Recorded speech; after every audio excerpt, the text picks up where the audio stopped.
Hi students, പുതിയൊരു video ക്ലാസ്സിലേക്ക് ഏവർക്കും സ്വാഗതം. നമ്മൾ ഇന്ന് ഡിസ്കസ് ചെയ്യാൻ പോകുന്നത് ഹിസ്റ്ററിയിലെ ചാപ്റ്റർ 18 ആണ് നമ്മൾ ഇന്ന് നോക്കാനായിട്ട് പോകുന്നത്. ഹിസ്റ്ററിയിലെ chapter 18 social changes of modern India. Social changes of modern India. അതായത് നമ്മൾ കഴിഞ്ഞ ക്ലാസ്സിൽ നമ്മൾ കുറേ കാര്യങ്ങൾ നോക്കി അല്ലേ. 17ാമത്തെ ചാപ്റ്റർ നമ്മൾ നോക്കി ഒരുപാട് യുദ്ധങ്ങൾ, battle of Buxar, battle of Plassey യുദ്ധം, അങ്ങനെയുള്ള കുറേ കാര്യങ്ങൾ നോക്കിയിട്ടാണ് നമ്മൾ ഈ ഒരു പാഠത്തിലോട്ട് വന്നത്. അപ്പൊ നിങ്ങൾക്ക് തുടക്കത്തിൽ തന്നെ മനസ്സിലാവും ചേഞ്ചസ് വന്നിട്ടുണ്ട് അല്ലെ. യുദ്ധങ്ങളുടെയും അതുപോലെ തന്നെ അക്രമങ്ങളുടെയും ആ ഒരു രീതിയിൽ നിന്ന് തിരിച്ച് നമ്മുടെ എവിടേക്ക് എത്തിയിട്ടുണ്ട്, കുറെ ചേഞ്ചസ് വന്നിട്ടുണ്ട്. ചേഞ്ചസ് അത് എങ്ങനെയാണ് social changes of modern India chapter 18.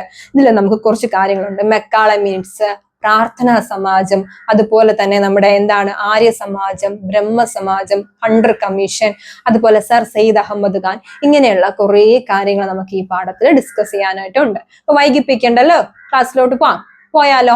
അപ്പോൾ അതിനു മുമ്പ് ക്ലാസ് എല്ലാം നമ്മൾ അപ്ലോഡ് ചെയ്യുന്നുണ്ട്. പഠനം നിങ്ങളുടെ കൈകളിലാണ് അല്ലെ. നമ്മൾ ഈ 17 ചാപ്റ്ററോളം അപ്ലോഡ് ചെയ്തിട്ടുണ്ട്.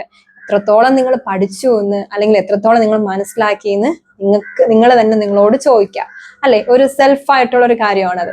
സ്വന്തമായിട്ട് തന്നെ ചോദിക്കുക, ഞാൻ എന്ത് പഠിച്ചു, ഞാൻ എങ്ങനെയൊക്കെയാണ് ഇപ്പോൾ എൻ്റെ പഠനം നിലവാരം എവിടെ നിൽക്കുന്നു എന്നൊക്കെ, ഏത് തട്ടിലാണെന്നൊക്കെ നിങ്ങൾ ഒന്ന് ചിന്തിക്കുക. നമ്മൾ ഈ സമയത്ത് ഞാൻ ഒരു കാര്യം പറയട്ടെ. അരിസ്റ്റോട്ടിൽ എന്ന് പറയുന്ന നമ്മുടെ പ്രശസ്തനായ വ്യക്തി പറഞ്ഞ ഒരു കാര്യമുണ്ട് അല്ലെ. വിദ്യാഭ്യാസത്തിന്റെ വേരുകൾ എങ്ങനെയാണ് കയ്പുള്ളതാണെങ്കിലും അതിന്റെ ഫലം എങ്ങനെയാണ് മധുരമുള്ളതാണ് എന്ന് പറഞ്ഞൊരു കോട്ടുണ്ട്. ശരിയല്ലേ? ഒന്ന് നോക്കിയാ അല്ലെ. വിദ്യാഭ്യാസത്തിന്റെ വേരുകൾ കയ്പുള്ളതാണ്. നമുക്ക് പഠിക്കാൻ കുറച്ച് ബുദ്ധിമുട്ടുകൾ ഏറുന്നതാണ് അല്ലെ. ചിലപ്പോൾ ഉറക്കം വരാം, ചിലപ്പോൾ മടി കാണാം, എല്ലാം വരാം. പക്ഷെ അതിൽ നിന്ന് നമ്മൾ സക്സസിലോട്ട് പോകുമ്പോൾ നമുക്കൊരു റിസൾട്ട് കിട്ടും. ആ ഒരു ഫ്രൂട്ട് അല്ലെങ്കിൽ ആ ഒരു ഫലം എന്ന് പറയുമ്പോൾ എപ്പോഴും മധുരമുള്ളതായിരിക്കും അല്ലെ. നമ്മൾ ജയിച്ചു കഴിഞ്ഞാൽ ആർക്കാണ് നേട്ടം? നമുക്ക് തന്നെയാണ്. അപ്പൊ ആ ഒരു കുഞ്ഞു ചിന്ത നിങ്ങളുടെ മനസ്സിലോട്ട് വെച്ചിട്ട് നമുക്ക് ക്ലാസ്സിലോട്ട് പോവാം. ഇങ്ങനെയാണ് നമ്മുടെ ചാപ്റ്ററിന്റെ പേര്, social changes of modern India. എന്താണ് മെക്കാളെ മിനിറ്റ്? മെക്കാളെ മിനിറ്റ് എന്ന് പറയുമ്പോൾ എന്താണ്? 1835 എന്താണ് നമ്മുടെ മെക്കാളെ അല്ലെ. മെക്കാളെ കൊണ്ടുവന്ന ഒരു മിനിറ്റ് ആണ് എന്തെന്ന് പറയുന്നത്? Macaulay minutes. 1835 മെക്കാളെ മിനിറ്റ് എന്ത് ചെയ്തത്? പാസ്സാക്കി. ഫെബ്രുവരി 8 അല്ലെ. ഫെബ്രുവരി 8 മെക്കാളെ മിനിറ്റ് എന്ത് ചെയ്തത്? പാസ്സാക്കിയത്. എന്താണ് മെക്കാളെ മിനിറ്റ്? ഈ മെക്കാളയ്ക്ക് എന്താണ്, നമ്മൾ ഇന്ത്യയിലുള്ള ഇന്ത്യക്കാരെ എങ്ങനെയാണ് ഇവിടെ ഇംഗ്ലീഷ് വിദ്യാഭ്യാസം നടപ്പിലാക്കണം എന്നൊരു പൂതി, അല്ലെങ്കിൽ എങ്ങനെയുള്ള ഒരു ആഗ്രഹത്തിന്റെ പുറത്താണ് എന്ത് കൊണ്ടുവന്നത്? മെക്കാളെ മിനിറ്റ് എന്ത് ചെയ്ത് നടപ്പിലാക്കിയത്? ഓക്കെ, മനസ്സിലായോ? ഇംഗ്ലീഷ് വിദ്യാഭ്യാസം നടപ്പിലാക്കണം. നമ്മുടെ ഇന്ത്യയിൽ എന്ത് വിദ്യാഭ്യാസം? English education. അതായത് അദ്ദേഹം നമ്മുടെ ഇന്ത്യക്കാരെ വളരെ അപരിഷ്കൃതരായിട്ട്, അല്ലെങ്കിൽ പഠിക്കാനൊന്നും ഒരു കഴിവില്ല, അല്ലെങ്കിൽ ഇവിടുത്തെ എഡ്യൂക്കേഷൻ സിസ്റ്റം നല്ലതല്ല, അങ്ങനെയെല്ലാം കുറെ കണ്ടെത്തലുകളുടെ ഒരു അടിസ്ഥാനത്തിലാണ് അദ്ദേഹം അവതരിപ്പിച്ചത്? മെക്കാളെ മിനിറ്റ്സ് അവതരിപ്പിച്ചത്. Lord Macaulay. Okay, Lord Macaulay 1835 ഫെബ്രുവരി 8 പാസ്സാക്കിയ സമർപ്പിച്ച ഒരിതാണ് മെക്കാളെ മിനിറ്റ്സ്. സബ്മിറ്റ് ചെയ്തതാണ്. ഓക്കെ, ഇംഗ്ലീഷ് വിദ്യാഭ്യാസം നടപ്പിലാക്കണം. പിന്നെ എന്താണ് ഇദ്ദേഹത്തിന് ഇവിടെ നമുക്കറിയാം, ഇവിടെ നമ്മുടെ വിദ്യാഭ്യാസം നടപ്പിലാക്കാൻ വേണ്ടി കുറെ പേര് പരിശ്രമിച്ചിട്ടുണ്ട്. മിഷണറിമാരായാലും അതുപോലെ തന്നെ പാശ്ചാത്യ ചിന്തകരായാലും, അങ്ങനെ കുറെ ആൾക്കാർ നമ്മുടെ ഇവിടെ നിറയെ കാര്യങ്ങൾ കൊണ്ടുവന്നിട്ടുണ്ട്. ഇല്ലാന്ന് നമുക്ക് പറയാൻ പറ്റില്ല. എഡ്യൂക്കേഷൻ സിസ്റ്റം ആയാലും ഒരുപാട് പള്ളിക്കൂടങ്ങളൊക്കെ കൊണ്ടുവന്നത് നമ്മുടെ ഇവിടത്തെ മിഷണറിമാരും അതുപോലെ തന്നെ ബ്രിട്ടീഷ് ഗവൺമെന്റും ഒക്കെയാണ്. പക്ഷെ നമ്മുടെ മെക്കാളെ ചിന്തിച്ചത് എങ്ങനെയാണ്? മെക്കാളയുടെ ഒരു കോട്ട് വളരെ പ്രസിദ്ധമാണ്. എങ്ങനെയാണ്? രക്തത്തിലും വർണ്ണത്തിലും ഇന്ത്യക്കാരും പകരം അഭിരുചിയിലും താല്പര്യത്തിലും ബ്രിട്ടീഷുകാരായ ഒരു ഇന്ത്യക്കാരെ സൃഷ്ടിക്കലാണ് എന്റെ ആഗ്രഹം എന്ന് പറഞ്ഞ വ്യക്തിയാണ് ആര്? നമ്മുടെ മെക്കാളെ പ്രഭു എന്ന് പറയുന്നത്. ഓക്കെ, അതിന്റെ അർത്ഥം എന്താണ്? അതായത് രക്തത്തിലായാലും രൂപത്തിലായാലും കാണാൻ ആരെ പോലെ ഇന്ത്യക്കാരാണ്, പക്ഷേ പ്രവർത്തിക്കുന്നതും ചിന്തിക്കുന്നതും അഭിരുചിയും ഒക്കെ ആരെ പോലെ ചിന്തിക്കണം? ബ്രിട്ടീഷുകാരെ പോലെ ചിന്തിക്കണം എന്ന് പറഞ്ഞ വ്യക്തിയാണ് മെക്കാളെ പ്രഭു. ഓക്കെ, ഇവിടെ എങ്ങനെയാണ് ബ്രിട്ടീഷ് ഗവൺമെന്റിനോട് കൂറു പുലർത്തുന്ന ഒരു ഇന്ത്യക്കാരെ സൃഷ്ടിക്കണം. മനസ്സിലാവുന്നുണ്ട്? ബ്രിട്ടീഷുകാരെ നമ്മൾ അത്രയ്ക്ക് എക്സ്പ്ലോയിറ്റേഷൻ ചെയ്യുന്നുണ്ട്, ചൂഷണം ചെയ്യുന്നുണ്ട്. പക്ഷേ ബ്രിട്ടീഷുകാരോട് കൂറുള്ള ഒരു ഇന്ത്യക്കാരെ, ഒരു വിഭാഗം ഇന്ത്യക്കാരെ സൃഷ്ടിക്കണം എന്നുള്ള രീതിയിലാണ് മെക്കാളെ പ്രഭു എന്തിവിടെ കൊണ്ടുവന്നത്? ഇംഗ്ലീഷ് എഡ്യൂക്കേഷൻ ഇവിടെ കൊണ്ടുവരാനായിട്ട് ഇടയായത്. ഓക്കെ, 1835 ഫെബ്രുവരി 8 മെക്കാളെ എന്ത് കൊണ്ടുവന്നത്? Macaulay minutes പാസ്സാക്കിയത്. ഓക്കെ, ഇങ്ങനെ ഇദ്ദേഹം കൊണ്ടുവന്ന ആ ഒരു നയത്തിനെയാണ് നമ്മൾ എന്ത് വിളിച്ചത്? മെക്കാളെ മിനിറ്റ് എന്ന് വിളിച്ചത്. ഓക്കെ, ഇന്ത്യയുടെ പഠനം യൂറോപ്യൻ പഠനത്തെക്കാൾ വളരെ തരം താഴ്ന്നതാണെന്ന് പറഞ്ഞ വ്യക്തിയാണ് മെക്കാളെ. ഓക്കെ, മനസ്സിലാവുന്നുണ്ടോ? ഇന്ത്യയുടെ പഠനം എങ്ങനെയാണ്? യൂറോപ്യൻ പഠനത്തെക്കാൾ വളരെ തരം താഴ്ന്നതാണെന്ന് പറഞ്ഞ വ്യക്തിയാണ് മെക്കാളെ. ഓക്കെ, ക്ലിയർ ആവുന്നുണ്ടോ? അപ്പൊ ഒന്നുകൂടെ 1835 ഫെബ്രുവരി 8 മെക്കാളെ എന്ത് കൊണ്ടുവന്നത്? മെക്കാളെ മിനിറ്റ്സ് കൊണ്ട് സബ്മിറ്റ് ചെയ്തത്.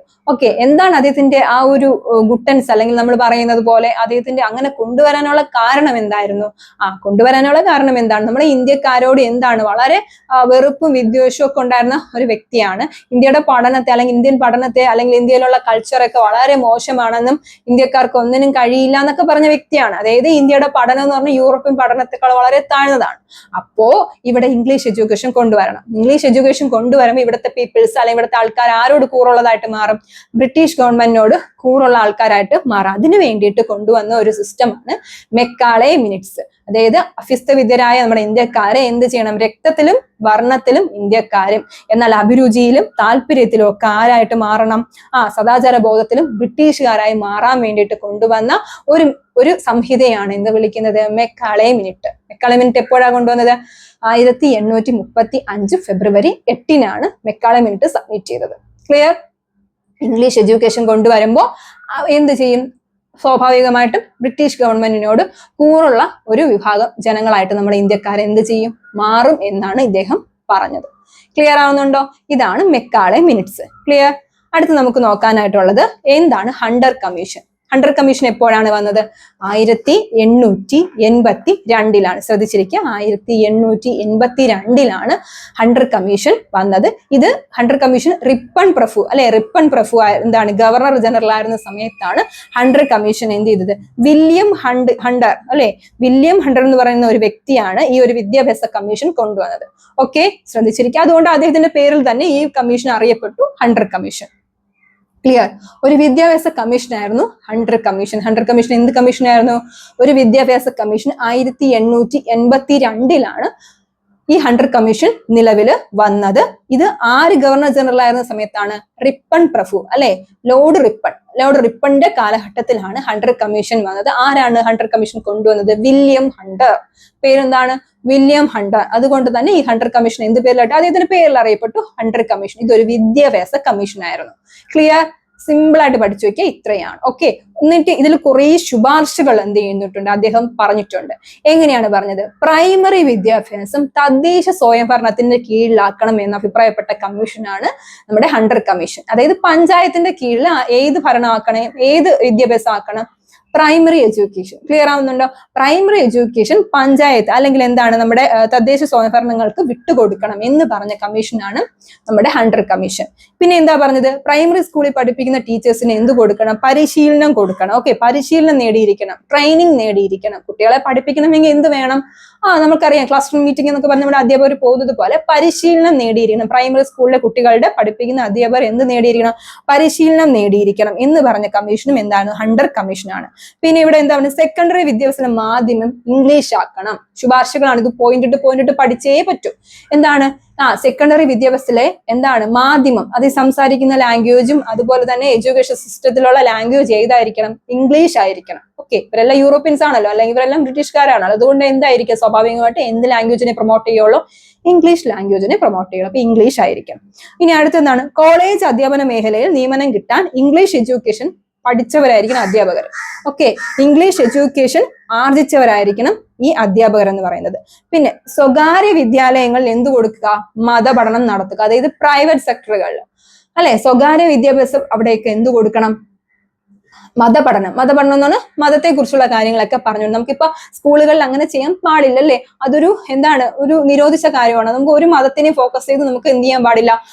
ക്ലാസ്സുകൾ നടത്താനോ ആരാധിക്കാനോ പാടില്ല എന്നാണ് പറയുന്നത്. പക്ഷെ ഇവിടെ പറയുന്നുണ്ട് സ്വകാര്യ വിദ്യാലയങ്ങളിൽ മതപഠനം നടത്തുക എന്ന് പറഞ്ഞ കമ്മീഷനാണ് ഏത് ഹണ്ടർ കമ്മീഷൻ എന്ന് പറയുന്നത്. മനസ്സിലായോ ഹണ്ടർ കമ്മീഷൻ? അപ്പൊ മെക്കാളെ മീൻസ് മെക്കാളെ കൊണ്ടുവന്നു 1835 ഫെബ്രുവരി 8. ഓക്കെ, അവിടെ എന്താണ് ഇംഗ്ലീഷ് വിദ്യാഭ്യാസം പ്രൊമോട്ട് ചെയ്യാനും അതോടുകൂടി ബ്രിട്ടീഷുകാരോട് കൂറുള്ള ഒരു വിഭാഗത്തെ സൃഷ്ടിക്കാനാണ് മെക്കാളെ മീൻസ് വന്നത്. അവിടെ അത് കഴിഞ്ഞു. രണ്ടാമത് ഹണ്ടർ കമ്മീഷൻ. ഹണ്ടർ കമ്മീഷൻ എപ്പോഴാണ് വന്നത്? 1882. ഏത് പ്രഭു ആയിരുന്നു ഇവിടെ അപ്പോ? അല്ലെ, ലോർഡ് റിപ്പൺ ആയിരുന്നു. അല്ലെ, ലോർഡ് റിപ്പന്റെ കാലഘട്ടം ഗവർണർ ജനറൽ ആയിരുന്നു. ആ സമയത്ത് ആര് വരികയാണ്? വില്യം ഹണ്ടർ എന്ന് പറയുന്ന വ്യക്തി എന്ത് കമ്മീഷൻ കൊണ്ടുവന്നു? വില്യം ഹണ്ടർ കൊണ്ടുവന്ന കമ്മീഷനാണ് ഹണ്ടർ കമ്മീഷൻ. അദ്ദേഹത്തിന്റെ പേരിൽ അറിയപ്പെട്ടത് കൊണ്ട് ഹണ്ടർ കമ്മീഷൻ. ഇതൊരു വിദ്യാഭ്യാസ കമ്മീഷൻ. ആരോഗ്യ കമ്മീഷൻ ആയിരുന്നോ? അല്ല, അല്ലെ. എന്ത് കമ്മീഷൻ ആയിരുന്നു? വിദ്യാഭ്യാസ കമ്മീഷൻ ആയിരുന്നു. ഇത് ഒരു വിദ്യാഭ്യാസ കമ്മീഷൻ. ഈ വിദ്യാഭ്യാസ കമ്മീഷൻ ഒരുപാട് ശുപാർശകൾ ഉണ്ടായിരുന്നു. എന്തൊക്കെയാണ് ശുപാർശകൾ എന്ന് പറയുന്നത്? പ്രൈമറി എഡ്യൂക്കേഷൻ ആർക്ക് കൊടുക്കണം? പഞ്ചായത്തുകൾക്ക് വിട്ടുകൊടുക്കണം. സെക്കൻഡറി തലത്തിൽ മാധ്യമം എന്തായിരിക്കണം? ഇംഗ്ലീഷ് ആയിരിക്കണം. പോയിന്റ് ഇട്ട് പഠിക്കുക, ഇംഗ്ലീഷ് ആയിരിക്കണം. കൂടാതെ എങ്ങനെയാ പറഞ്ഞത്? ടീച്ചേഴ്സ് എന്തായിരിക്കണം? ഇംഗ്ലീഷ് പഠിച്ചവരായിരിക്കണം, ആർജിച്ചവരായിരിക്കണം. ഇന്ത്യക്കാർക്ക് ഇംഗ്ലീഷ് അറിയോ ആ സമയത്ത്? അല്ലെ, അഭ്യസ്ത വിദ്യരായിരുന്നു അല്ലെ. അപ്പൊ ഇവിടെ അദ്ദേഹം പറഞ്ഞ എന്താണ്? കോളേജ് അധ്യാപന മേഖലയിൽ എന്താണ് നിയമനം കിട്ടണമെങ്കിൽ എന്ത് കിട്ടണം? വിദ്യാഭ്യാസത്തിൽ എന്താണ്? ഇംഗ്ലീഷ് പഠിച്ച അധ്യാപകരായിരിക്കണം. പിന്നെ പ്രൈമറി സ്കൂളിലെ അധ്യാപകർക്ക് എന്ത് കൊടുക്കണം? ട്രെയിനിങ് കൊടുക്കണം, അല്ലെ, പരിശീലനം കൊടുക്കണം. പിന്നെ സ്വകാര്യ മേഖലകളിൽ അല്ലെങ്കിൽ സ്വകാര്യ വിദ്യാഭ്യാസ മേഖലയിൽ എന്ത് കൊടുക്കുക? മതപഠനം നടത്തുക. ഇതെല്ലാം ഹണ്ടർ കമ്മീഷന്റെ ഫീച്ചേഴ്സിൽ ഉൾപ്പെടും. ഇതാണ് ഹണ്ടർ കമ്മീഷൻ. 1888 വില്യം ഹണ്ടർ ആണ് ഹണ്ടർ കമ്മീഷൻ കൊണ്ടുവന്നത്. സിമ്പിൾ അല്ലേ? അടുത്തതിലോട്ട് പോവാം. ഓക്കെ, അടുത്തത് എന്താണ്? നമ്മുടെ ബ്രഹ്മസമാജം. എന്താണ് ബ്രഹ്മസമാജം? എന്താണ് ബ്രഹ്മസമാജം? ആരാ കൊണ്ടുവന്നത്? 1828 രാജാറാം മോഹൻ റോയ് കൊണ്ടുവന്ന സമാജത്തെയാണ് എന്ത് വിളിച്ചത്? ബ്രഹ്മസമാജം എന്ന് പറയുന്നത്. ഓക്കെ, 1828 രാജാറാം മോഹൻ റോയ് ആണ് എന്ത് കൊണ്ടുവന്നത്? ബ്രഹ്മസമാജം കൊണ്ടുവന്നത്. നമ്മുടെ ആധുനിക ഇന്ത്യയുടെ പിതാവ്, ആധുനിക നവോത്ഥാനത്തിന്റെ പിതാവ് എന്നെല്ലാം അറിയപ്പെടുന്നത് ആരാണ്? രാജാറാം മോഹൻ റോയ് ആണ്. മനസ്സിലാവുന്നുണ്ടോ? ശ്രദ്ധിച്ചിരിക്കുക. കുറച്ച് കാര്യങ്ങൾ നമുക്ക് അവിടെ ഡിസ്കസ് ചെയ്യാനായിട്ടുണ്ട്. ശ്രദ്ധിച്ചിരിക്കുക. ആധുനിക ഇന്ത്യയുടെ പിതാവെന്നും ആധുനിക നവോത്ഥാനത്തിന്റെ പിതാവും എന്നൊക്കെ അറിയപ്പെടുന്ന ആരാണ്? നമ്മുടെ ഇവിടെ ആരാ പറയുന്നത്? ഇവിടെ ബ്രഹ്മസമാജം കൊണ്ടുവന്ന രാജാറാം മോഹൻ റോയ് ആണ്. അദ്ദേഹം ഒരു ബ്രാഹ്മണ കുടുംബത്തിലാണ് ജനിച്ചത്. ഓക്കെ, ഒരു കഥ പോലെ മനസ്സിലാക്കിയത്. ഒരു ബ്രാഹ്മണ കുടുംബത്തിൽ ജനിച്ച അദ്ദേഹത്തിന് ബ്രാഹ്മണ സമുദായത്തിലെ ആചാരങ്ങളോ അതുപോലെ തന്നെ അനുഷ്ഠാനങ്ങളൊന്നും അങ്ങോട്ട് ഇഷ്ടപ്പെട്ടിരുന്നില്ല.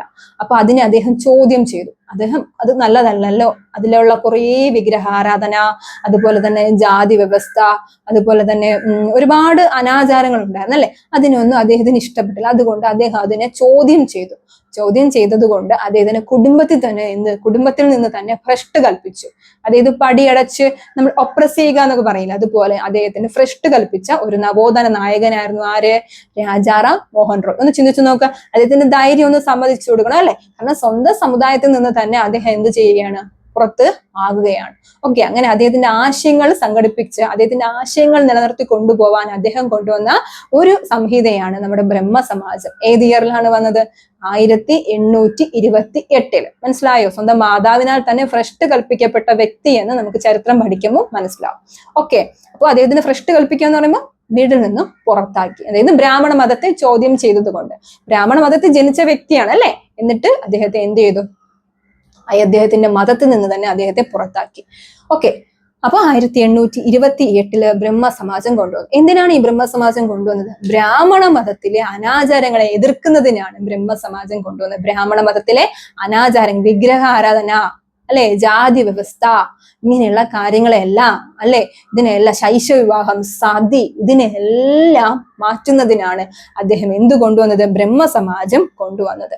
സതി ഉണ്ടായിരുന്നു. സതി എന്ന് പറയുന്നത് അദ്ദേഹത്തിനെ വളരെ വേദനിപ്പിച്ച ഒരു കാര്യമാണ്. അദ്ദേഹത്തിന്റെ സഹോദരൻ മരിച്ചപ്പോൾ സഹോദരന്റെ ഭാര്യ ചിതയെ ചാടി എന്ത് ചെയ്തു?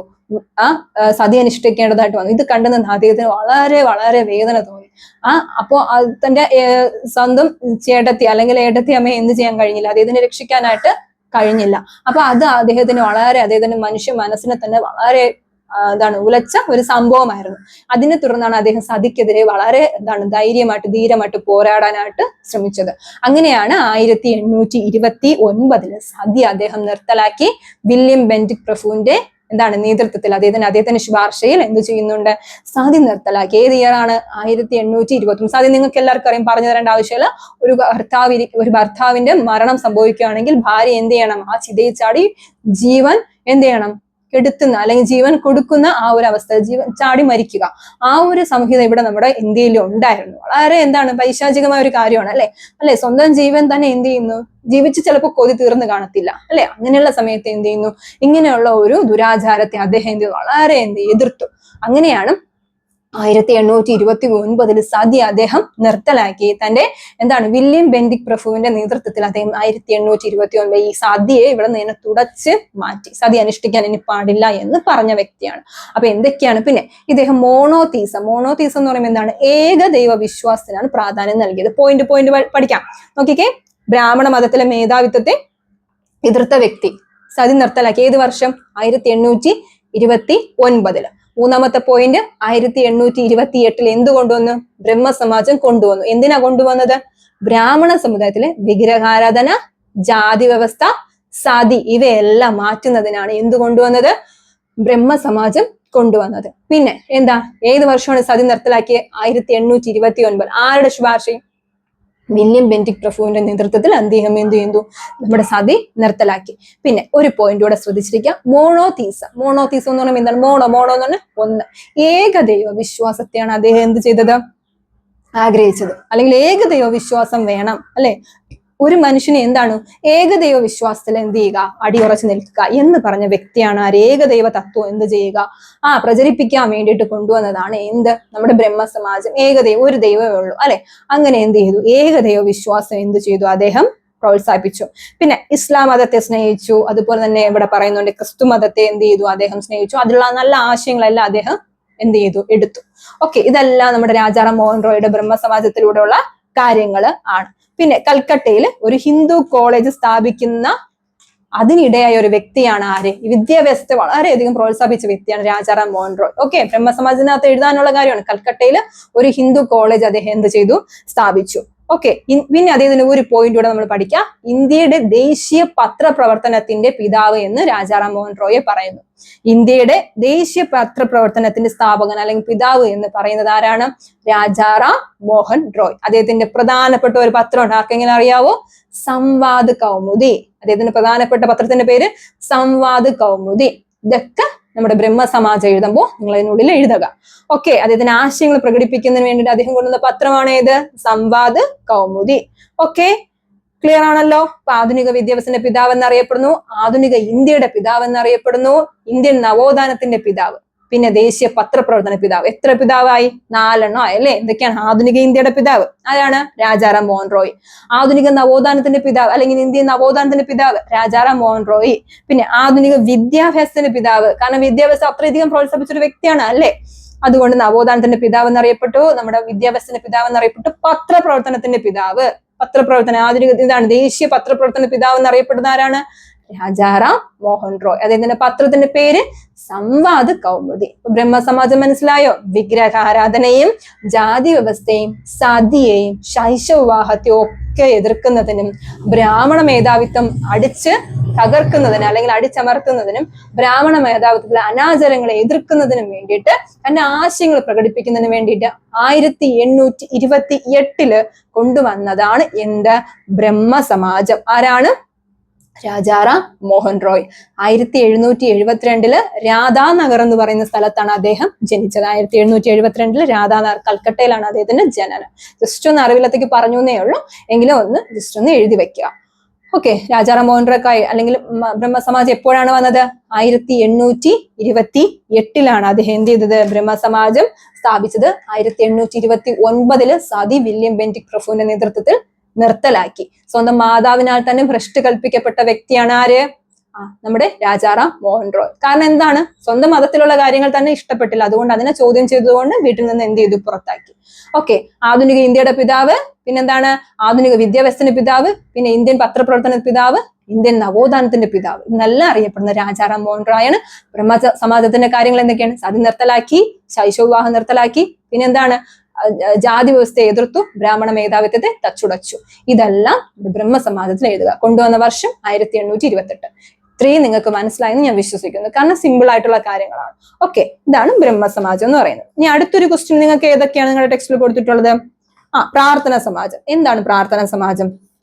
1867 പ്രാർത്ഥനാ സമാജം വന്നത്. പ്രാർത്ഥനാ സമാജം വന്നത് എന്താണ്? 1867 വന്നത് പ്രാർത്ഥനാ സമാജം. ആത്മാറാം പാണ്ഡുരംഗ് എന്ന് പറയുന്ന വ്യക്തിയാണ് പ്രാർത്ഥനാ സമാജം കൊണ്ടുവന്നത്. ആത്മാറാം പാണ്ഡുരംഗ് എന്ന് പറയുന്ന വ്യക്തിയാണ് എന്ത് കൊണ്ടുവന്നത്? പ്രാർത്ഥനാ സമാജം കൊണ്ടുവന്നത്. ഇവിടെ ശ്രദ്ധിക്കുക, മഹാരാഷ്ട്രയിൽ ഏറെ സ്വാധീനം ചെലുത്തിയ ഒരു പരിഷ്കരണ പ്രസ്ഥാനമാണ് ഏത്? നമ്മുടെ പ്രാർത്ഥനാ സമാജം. നമ്മുടെ ഇന്ത്യ എന്ന് പറയുന്നത് നമ്മളെ സ്വാമി വിവേകാനന്ദ വിളിച്ചു അല്ലേ? എന്താണ്? ഭ്രാന്താലയം എന്ന് വിളിച്ചു അല്ലെ? എന്തുകൊണ്ടാണ് അങ്ങനെ പറഞ്ഞത്? ഒരുപാട് ദുരാചാരങ്ങൾ നമ്മുടെ ഇന്ത്യയിൽ ഉണ്ടായിരുന്നു. ഒരുപാട് ദുരാചാരങ്ങൾ. അതായത് 14 വയസ്സായ ഒരു കുട്ടീനെ 50 വയസ്സായ ഒരു പയ്യൻ എന്ത് ചെയ്യുന്നു? 50 വയസ്സായ ഒരാൾക്ക് വിവാഹം കഴിച്ചു കൊടുക്കുന്നു അല്ലെ? ജാതി വ്യവസ്ഥ, അതായത് വലിയ ഉയർന്ന ജാതിക്കാരൻ വന്നാൽ താഴ്ന്ന ജാതിക്കാരൻ മാറിപ്പോകണം. ഇതെല്ലാം കണ്ട് അദ്ദേഹം തന്നെ പറഞ്ഞു ഇത് ഭ്രാന്താലയമാണെന്ന് പറഞ്ഞു. കാരണം എന്താണ്? വളരെ ദുരാചാരം ഉണ്ടായിരുന്ന ഒരു സ്ഥലമായിരുന്നു നമ്മുടെ ഇന്ത്യ. ഒരുപാട് ഇന്ന് മാറ്റങ്ങൾ വന്നു. എന്തുകൊണ്ട്? എങ്ങനെയാ മാറ്റം വന്നു? ഇവർ ഇതുപോലുള്ള ഒരുപാട് സാമൂഹ്യ പരിഷ്കരണം, രാജാ റാം മോഹൻ റോയ്, അതുപോലെ തന്നെ നമ്മുടെ സ്വാമി ദയാനന്ദ സരസ്വതി, വിവേകാനന്ദ, ശ്രീ പരമകൃഷ്ണ, അങ്ങനെയുള്ള പരമഹംസ, ഇങ്ങനെയുള്ള കുറെ ആൾക്കാർ, തിയോസഫി സൊസൈറ്റിയിലുള്ള ആനി ബസന്റ്, ഇങ്ങനെയുള്ള കുറെ നവോത്ഥാന നായകന്മാരിൽ കൂടെ, ചട്ടമ്പി സ്വാമികൾ, ശ്രീനാരായണ ഗുരു, ഇങ്ങനെയുള്ള കേരളമായിട്ടുള്ള ഇന്ത്യ ആയിട്ടുള്ള എല്ലാ നവോത്ഥാന നായകന്മാരിലൂടെയാണ് നമ്മുടെ കേരള ആയാലും ഇന്ത്യ ആയാലും ഒരുപാട് മാറ്റങ്ങളിലോട്ട് വന്നത്. ഓക്കെ, അപ്പം ഇവിടെ നമ്മൾ ഇനി അടുത്ത് പഠിക്കാൻ പോകുന്നത് പ്രാർത്ഥന സമിതി. എന്താണ് പ്രാർത്ഥന സമിതി? 1867 മഹാരാഷ്ട്രയിൽ വളരെയധികം സ്വാധീനം ചെലുത്തിയ ഒരു സംഹിതയാണ്, അല്ലെങ്കിൽ ഒരു സംഘടനയാണെന്ന് വിളിക്കുന്നത് നമ്മുടെ പ്രാർത്ഥന സമിതി. ആരാണ് കൊണ്ടുവന്നത്? ആത്മാറാം പാണ്ഡുരംഗ്. ആരാണ് കൊണ്ടുവന്നത്? ആത്മാറാം പാണ്ഡുരംഗ് ആണ് പ്രാർത്ഥന സമാജം കൊണ്ടുവന്നത്. എന്താണ്? ഹിന്ദുമതത്തിലെ അല്ലെങ്കിൽ ഹിന്ദുമത ചിന്തയിലെ അനുഷ്ഠാനങ്ങളെ പരിഷ്കരിക്കുകയായിരുന്നു പ്രാർത്ഥന സമാജത്തിന്റെ ലക്ഷ്യം. ഹിന്ദുമതത്തിന്റെ എന്താണ്? ആചാരങ്ങളൊക്കെ എന്ത് ചെയ്യുക? ഒന്ന് പരിഷ്കരിക്കുക. അതിന്റെ പഴയതെല്ലാം വേണ്ട, ഒന്ന് പരിഷ്കരിക്കാൻ വേണ്ടി കൊണ്ടുവന്നതാണ് എന്ത്? നമ്മുടെ പ്രാർത്ഥനാ സമാജം. പുരോഹിത മേധാവിത്വത്തെയും ജാതി വ്യവസ്ഥയും വെല്ലുവിളിച്ചു. പ്രാർത്ഥന സമാജം എന്തിനൊക്കെ വെല്ലുവിളിച്ചു? പുരോഹിത മേധാവിത്വത്തെയും ജാതി വ്യവസ്ഥയും വെല്ലുവിളിച്ചു. സ്ത്രീ വിദ്യാഭ്യാസം, സ്ത്രീകൾക്ക് ആ കാലഘട്ടത്തിൽ വിദ്യാഭ്യാസം വളരെ എന്താണ്? കിട്ടാക്കനിയായിരുന്നു. കാരണം വിദ്യാഭ്യാസം കൊടുക്കില്ല, നേരത്തെ തന്നെ വിവാഹം കഴിക്കും. അല്ല എങ്കിൽ എന്ത് ചെയ്യും? കുഞ്ഞു പ്രായത്തിൽ തന്നെ എന്ത് ചെയ്യും? വിവാഹം കഴിപ്പിച്ചു കൊടുക്കുന്ന ഏർപ്പാട്. ഇപ്പൊ ഇതൊക്കെ എന്താണ്? വളരെ പരിഷ്കൃതമായ ഒരു കാലഘട്ടത്തിലായിരുന്നു. അതുകൊണ്ട് അവർക്ക് വിദ്യാഭ്യാസം വേണം എന്ന് പറഞ്ഞ് സ്ത്രീ വിദ്യാഭ്യാസത്തെ പ്രോത്സാഹിപ്പിച്ച വ്യക്തിയാണ് ആത്മാറാം പാണ്ഡുരംഗ്. മിശ്രഭോജനം, ഒരുമിച്ചിരുന്ന് വിവാഹം കഴിക്കാൻ കഴിയും. നമ്മൾ ഇന്നൊരു വിവാഹത്തിന് പോവുകയാണെങ്കിൽ അവിടെ മുസ്ലിംസും ക്രിസ്ത്യൻസും ഹിന്ദുക്കളും എല്ലാവരും കൂടെ ഒരുമിച്ചിരുന്നല്ലേ നമ്മൾ വിവാഹം കഴിക്കുന്നത്. പണ്ട് അങ്ങനെയല്ല. ഉയർന്ന ജാതിക്കാർ കഴിച്ചു കഴിഞ്ഞതിന് ശേഷം താഴ്ന്ന ജാതിക്കാർ, അവർ രണ്ടുപേരും തമ്മിൽ മിശ്രഭോജനം ഒന്നും എന്ത് ചെയ്തിട്ടില്ല? അനുവദിച്ചിരുന്നില്ല. പക്ഷേ ഇതെല്ലാം മാറ്റിക്കുറച്ചു. ഏത്? ഈ നവോത്ഥാന നായകന്മാർ, അല്ലെങ്കിൽ ഈ സോഷ്യൽ ചേഞ്ച്. പാഠത്തിന്റെ പേരറിയാലോ, സോഷ്യൽ ചേഞ്ചസ് ആണ്. അപ്പൊ അങ്ങനെ ഇവിടെ അദ്ദേഹം എന്താ ചെയ്തത്? ആത്മാറാം പാണ്ഡുരംഗ് എന്താ ചെയ്തത്? മിശ്രഭോജനത്തെ പ്രോത്സാഹിപ്പിച്ചു. എല്ലാവരും കൂടെ ഒരുമിച്ചിരുന്ന് എന്ത് ചെയ്യുക? ഫുഡ് കഴിക്കാം. പിന്നെ മിശ്ര വിവാഹം, പണ്ട് വേറെ മതത്തിലുള്ള ആൾക്കാർ നമ്മൾ വിവാഹം കഴിക്കാൻ സമ്മതിക്കില്ല. അങ്ങനെയൊക്കെയുള്ള കുറേ ഇതാണ്. ഇപ്പൊ മിശ്ര വിവാഹം, അങ്ങോട്ടും ഇങ്ങോട്ടും തമ്മിലുള്ള മിശ്ര വിവാഹത്തെ പ്രോത്സാഹിപ്പിച്ചു. വിധവ വിവാഹം, വിധവ എന്ത് ചെയ്യണം? ഞാൻ പറഞ്ഞില്ലേ, 14 വയസ്സായിട്ടുള്ള ഒരു കുട്ടീനെ 50 വയസ്സുള്ള ഒരാളോട്ട് വിവാഹം കഴിക്കും. എന്നാൽ ഈ 50 വയസ്സുള്ള ഒരാൾ ഒരു 4-5 കൊല്ലം കഴിയുമ്പോഴത്തേനും എന്തെങ്കിലും അസുഖം വന്ന് മരിക്കും. ഈ 14 വയസ്സായ കുട്ടി ദൂരം ജീവിതമുണ്ട്, പക്ഷെ അത് നഷ്ടപ്പെട്ട അവസ്ഥയിലായിപ്പോ. അപ്പോൾ ഇങ്ങനെയുള്ള കുട്ടി വിധവ എന്ന് പറഞ്ഞ് വീട്ടിനുള്ളിൽ തളയ്ക്കപ്പെടും. ഈ അവസ്ഥ വളരെ പരിതാപകരം അല്ലെ? വിദ്യാഭ്യാസം ഇല്ല, പിന്നെ എന്തുവായി മാറുന്നു? ഒരു വിധവയായിട്ട് മാറുന്നു. അപ്പൊ ഇങ്ങനെയുള്ള സമയത്ത് ഈ കുട്ടീനെ വിവാഹം ഒന്നുകൂടെ എന്ത് ചെയ്യാം? വിധവാ വിവാഹം അല്ലെ? ഒന്നുകൂടെ വിധവകളെ ഒന്നുകൂടെ വിവാഹം കഴിക്കുന്ന രീതിയൊക്കെ കൊണ്ടുവന്നത് ഈ സോഷ്യൽ ചേഞ്ചസ് ആയിട്ടുള്ള കാര്യങ്ങളാണ്. ഓക്കെ, ആത്മാറാം പാണ്ഡുരംഗ് എന്തിനൊക്കെ സഹായിച്ചു? മിശ്രവിവാഹം, മിശ്രഭോജനം, ജാതി വ്യവസ്ഥ എതിർത്തു. പിന്നെ എന്താണ്? വിധവാ വിവാഹം നടപ്പിലാക്കി. പിന്നെ ദക്ഷിണേന്ത്യയിൽ പ്രാർത്ഥനാ സമാജം വീരേശലിംഗത്തിന്റെ നേതൃത്വം. അപ്പൊ ഇതിപ്പോ മഹാരാഷ്ട്രയില് ആത്മാറാം പാണ്ഡുരംഗാണ് നമ്മുടെ പ്രാർത്ഥന സമാജം വളരെ പോപ്പുലറിൽ എത്തിച്ചത്. പക്ഷെ ദക്ഷിണേന്ത്യയില് ഇതൊരു മാറ്റത്തിന്റെ കാരണക്കാരനായത് ആരാണ്? വീരേശലിംഗം. ലിംഗം എന്ന് പറയുന്ന ഒരു വ്യക്തിയാണ് ദക്ഷിണേന്ത്യയിൽ പ്രാർത്ഥനാ സമാജം എന്ത് ചെയ്തത്? വളരെ പോപ്പുലറിൽ കൊണ്ടുവന്നത്, അല്ലെങ്കിൽ പ്രചാരത്തിൽ കൊണ്ടുവന്നത് ആരാണ്? വീരേശലിംഗം എന്ന് പറയുന്ന വ്യക്തിയാണ്. ഒരു സാമൂഹ്യ പരിഷ്കർത്താവാണ്. ഓക്കെ, ക്ലിയർ ആയോ? ആത്മാറാം പാണ്ഡുരംഗിന്റെ കാര്യം ഒന്നുകൂടി പറയട്ടെ. പ്രാർത്ഥനാ സമാജം എന്നാണ് വന്നത്? 1867 പ്രാർത്ഥനാ സമാജം വന്നത്. ഏത് കേന്ദ്രമാക്കിയാണ്? ഏത് സ്ഥലം? മഹാരാഷ്ട്ര കേന്ദ്രമാക്കി കൊണ്ടുവന്നതാണ് എന്ത്? ആത്മാറാം പാണ്ഡുരംഗ് കൊണ്ടുവന്ന പ്രാർത്ഥനാ സമാജം. വിധവാ വിവാഹത്തെ എന്ത് ചെയ്തു? പ്രോത്സാഹിപ്പിച്ചു. മിശ്ര ഭോജനത്തെ പ്രോത്സാഹിപ്പിച്ചു. മിശ്ര വിവാഹത്തെ പ്രോത്സാഹിപ്പിച്ചു. ജാതി വ്യവസ്ഥയെ എതിർത്തു. പിന്നെ എന്താണ്? മഹാരാഷ്ട്രയിൽ ഒരു ഓളിളക്കം തന്നെ സൃഷ്ടിക്കാനായിട്ട് ഈ ഒരു പ്രാർത്ഥനാ സമാജത്തിലൂടെ സാധിച്ചു. പിന്നെ ലക്ഷ്യം എന്തായിരുന്നു? ഹിന്ദു മതത്തിലെ ഹിന്ദു മതത്തിലെ അനുഷ്ഠാനങ്ങളെയും എന്താണ് അതുപോലെ തന്നെ പരിഷ്കരിക്കുകയായിരുന്നു ഇതിന്റെ ലക്ഷ്യം എന്ന് പറയുന്നത്. സ്ത്രീ വിദ്യാഭ്യാസത്തെ പ്രോത്സാഹിപ്പിച്ചു.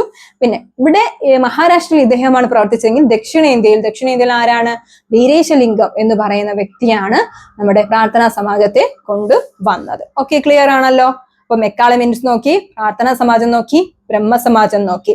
ഇനി നമുക്ക് നോക്കാനായിട്ടുള്ളത് ഹണ്ടർ കമ്മീഷൻ നമ്മൾ നോക്കി. ഇനി അടുത്ത് നമുക്ക് നോക്കാനായിട്ടുള്ളത് ആര്യ സമാജം. എന്താണ് ആര്യ സമാജം? ആര്യ സമാജം എന്ന് പറയുമ്പോൾ എന്താണ്? സ്വാമി ദയാനന്ദ സരസ്വതിയാണ് ഏത് സമാജം കൊണ്ടുവന്നത്? ആര്യ സമാജം കൊണ്ടുവന്നത്. ആര്യ സമാജം കൊണ്ടുവന്ന ആരാണ്? സ്വാമി ദയാനന്ദ സരസ്വതിയാണ് ആര്യ സമാജം കൊണ്ടുവന്നത്. ഈ ദയാനന്ദ സരസ്വതിയുടെ വേറൊരു പേര് നമ്മൾ പഠിച്ചു വെക്കാം. മൂൽ ശങ്കർ എന്നാണ് അറിയപ്പെടുന്നത്. എന്താണ്? മൂൽ ശങ്കർ എന്നാണ് അദ്ദേഹത്തിന്റെ പേര്. ഓക്കെ, മൂൽ ശങ്കർ എന്നറിയപ്പെടുന്നത് ആരാണ്? നമ്മുടെ ദയാനന്ദ സരസ്വതി. അദ്ദേഹം ഇതുപോലെ തന്നെ അദ്ദേഹം കൊണ്ടുവന്നത് മറ്റ് രാജാറാം മോഹൻ റോയ് ബ്രഹ്മസമാജം കൊണ്ടുവന്നു. സ്വാമി ദയാനന്ദ സരസ്വതി എന്ത് കൊണ്ടുവന്നു? ആര്യ സമാജം കൊണ്ടുവന്നു. എന്താണ് കൊണ്ടുവന്നത്? ആര്യ സമാജം കൊണ്ടുവന്നു. ആര്യ സമാജം സ്ഥാപിച്ചത് ഏത് വർഷമാണ്? 1875 ആര്യ സമാജം അദ്ദേഹം സ്ഥാപിച്ചത്. 1875 ആര്യ സമാജം അദ്ദേഹം എന്ത് ചെയ്തു? കൊണ്ടുവന്നു. ഓക്കെ, ഇദ്ദേഹം ജനിച്ചത് എവിടെയാണ്? ഗുജറാത്തിലാണ്. നമ്മൾ നേരത്തെ പഠിച്ചു 1772 രാധാനഗറിലാണ്, കൽക്കട്ടയിലെ രാധാനഗറിലാണ് നമ്മുടെ ആര് ജനിച്ചത്? രാജാറാം മോഹൻ റോയ് ജനിച്ചത്. ഇദ്ദേഹം 1824 എവിടെ ജനിച്ചു?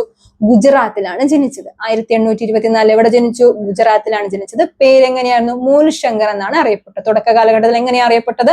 മൂൽ ശങ്കർ എന്നാണ്. ആര്യ സമാജം കൊണ്ടുവന്നത് 1875 ആര്യ സമാജം കൊണ്ടുവന്നു. പോയിന്റ്സ് ഓക്കെ ആണല്ലോ? ഓക്കെ, ഈ ആര്യ സമാജത്തിന്റെ ലക്ഷ്യം എന്തായിരുന്നു? ഇവിടെ അദ്ദേഹത്തിന്റെ ഒരു പ്രധാനപ്പെട്ട കാര്യം ബാക്ക് ടു വേദാസ്. രണ്ട് കണ്ണം പഠിക്കണം. ബാക്ക് ടു വേദാസ് അല്ലെങ്കിൽ എന്താണ്? വേദങ്ങളിലേക്ക് മടങ്ങി പോകുക എന്ന് പറഞ്ഞ വ്യക്തിയാണ് ആര്? സ്വാമി ദയാനന്ദ സരസ്വതി. ഇവിടെ വേറൊന്ന് പഠിക്കാം. ബാക്ക് ടു ഗീതയിലോട്ട് പോകാൻ ആരാ പറഞ്ഞത്? സ്വാമി വിവേകാനന്ദൻ. മാറിപ്പോരുതേ.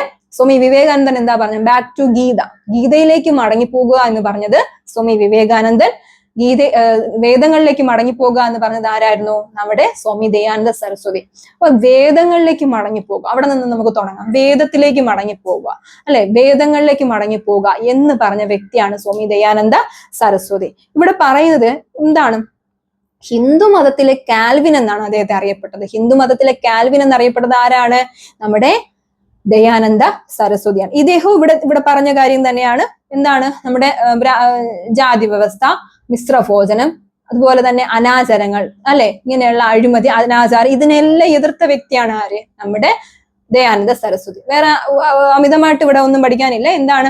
ജാതി വ്യവസ്ഥ എതിർത്തു. അതേ സമൂഹത്തില് അനാചാരങ്ങളെയും ദുഷ്കർമ്മങ്ങളെയും വിഗ്രഹാരാധനയും അതുപോലെ തന്നെ എന്താണ് സൂപ്പർസ്റ്റിറ്റ്യൂഷൻ, അന്ധവിശ്വാസങ്ങളെ ഒക്കെ എന്ത് ചെയ്തു? എതിർത്ത വ്യക്തിയാണ് നമ്മുടെ ആര്യ സമാജത്തിലൂടെ ആര്? നമ്മുടെ ദയാനന്ദ സരസ്വതി. ഓക്കെ, ക്ലിയർ ആവുന്നുണ്ടല്ലോ? അപ്പൊ ഈ ആര്യ സമാജത്തിന്റെ ബൈബിൾ എന്നറിയപ്പെടുന്നത് എന്താണ്? സത്യാർത്ഥ പ്രകാശം. ആര്യ സമാജത്തിന്റെ ബൈബിൾ എന്നറിയപ്പെടുന്നത് എന്താണ്? സത്യാർത്ഥ പ്രകാശം. ഓക്കെ, ഒന്നുകൂടെ പഠിക്കാം. ആര്യ സമാജം എന്താണ്? 1875 ആര്യ സമാജം സ്ഥാപിച്ചത്. ആര്? നമ്മുടെ ദയാനന്ദ സരസ്വതി. പേരെങ്ങനെയാണ് തുടക്കത്തില്? മൂലശങ്കർ, അല്ലെ? മൂലശങ്കർ. പിന്നെ എങ്ങനെയാണ് പറഞ്ഞത്? അദ്ദേഹത്തിന്റെ ജനനം എവിടെയായിരുന്നു? ഗുജറാത്തിലാണ്, അല്ലെ?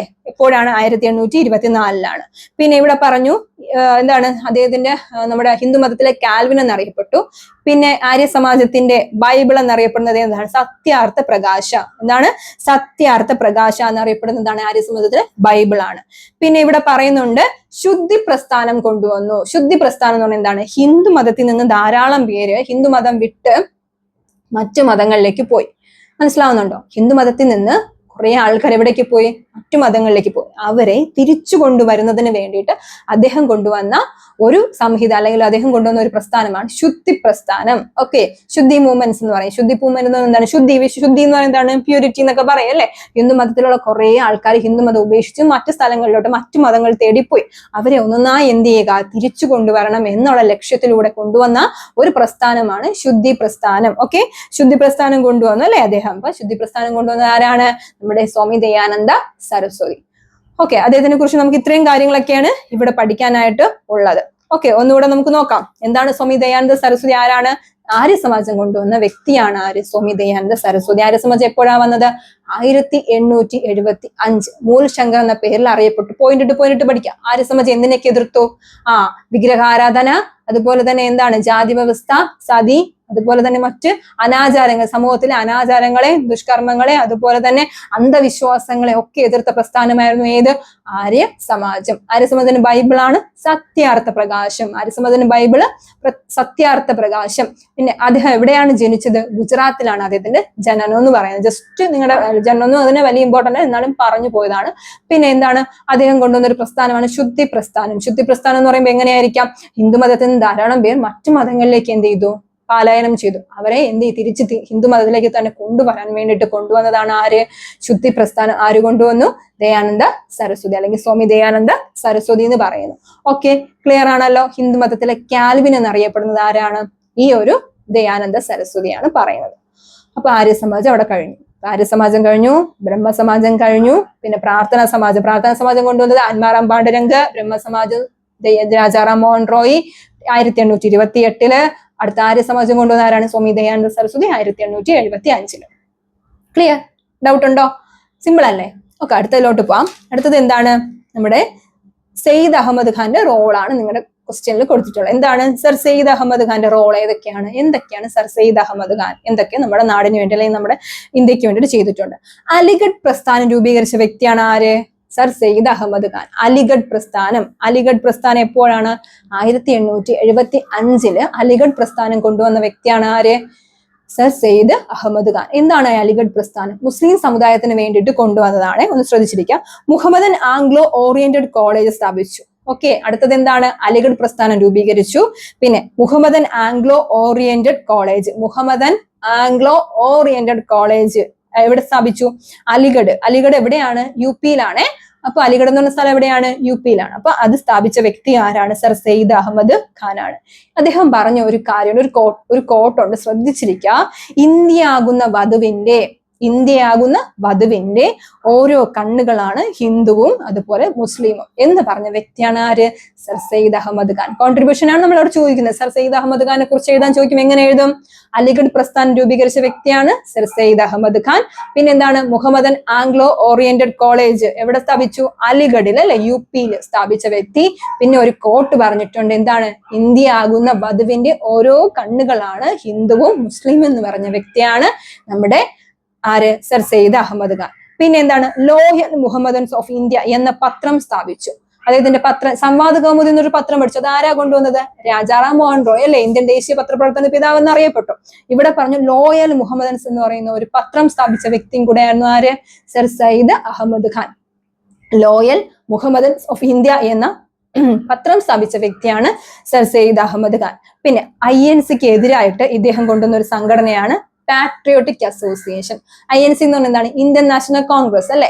ഇന്ത്യൻ നാഷണൽ കോൺഗ്രസിൽ അത്രയ്ക്ക് അങ്ങോട്ട് അദ്ദേഹത്തിന് വലിയ ഒരു ഇഷ്ടോ അല്ലെങ്കിൽ അദ്ദേഹം അത്ര രസത്തിലല്ലായിരുന്നു. അതുകൊണ്ട് അദ്ദേഹം അതിനെതിരായിട്ട് ഒരു സംഘടന കൊണ്ടുവന്നു. അതിനെയാണ് എന്താ വിളിച്ചത്? പാട്രിയോട്ടിക് അസോസിയേഷൻ എന്ന് പറഞ്ഞു. എന്താണ് കൊണ്ടുവന്നത്?